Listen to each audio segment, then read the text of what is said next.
పెళ్ళి అయిన తర్వాత ఈ మధ్య ఈ మొబైల్స్ ఎక్కువైన దాన్ని బట్టి ఏం జరుగుతున్నాయి అంటే కొన్ని ఇవో స్టేటస్లు కొంతమందిని, రీల్స్ కొంతమందిని పెడుతూ, వైవాహిక జీవితంలో రీల్స్ పెడుతూ, ఒక అమ్మాయి కుడికాలు ఇంట్లో పెడుతున్నప్పుడు తనకి ఏమైనా గుర్తుకొస్తాయి మైండ్కి, వంట రూమ్లోన పనులని, విస్తారమైన పనులు, బట్టలు ఉతకడాలు, సేవ చేయడాలు, వాళ్ళ తల్లిదండ్రులకి సేవ చేయడాలు, కాలు ఒత్తడాలు, ఇవన్నీ కూడా గుర్తుకొస్తున్నాయట.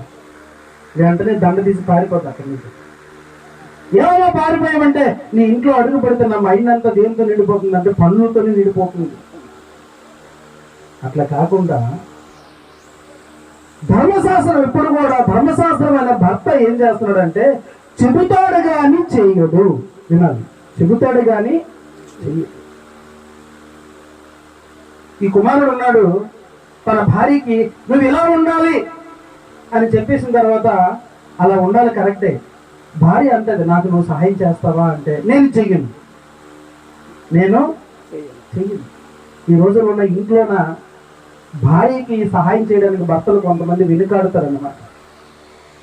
ఏమంటే నేను గిన్నెలు తోముతాను, కొద్ది ఇల్లు చేస్తానంటే నేను మగాడును అంటాడు. నేను చీపురు పట్టుకోవాలా, నేను మగాడిని అంటాడు.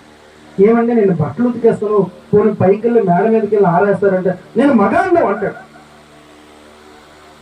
మగతనం అంటే ఏంటి? ఏ సహాయం చేయకుండా తినేసి ఊరి మీద తిరగడమా? మగతనం అంటే ఏంటి?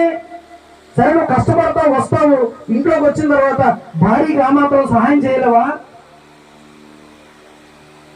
భర్త ఇప్పుడు కూడా ధర్మశాస్త్రం వల్ల కొన్నిసార్లు ప్రవర్తిస్తూ ఉంటాడు.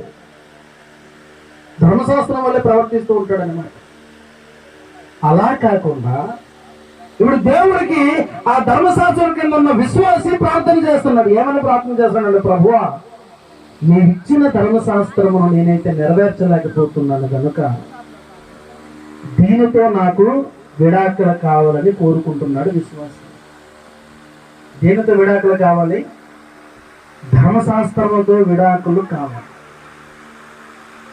అది గలతీ పత్రికలో మనకు కనిపిస్తుంది. మీకు రోమా పత్రిక చెప్పాను, గలతీ పత్రిక చెప్పాను.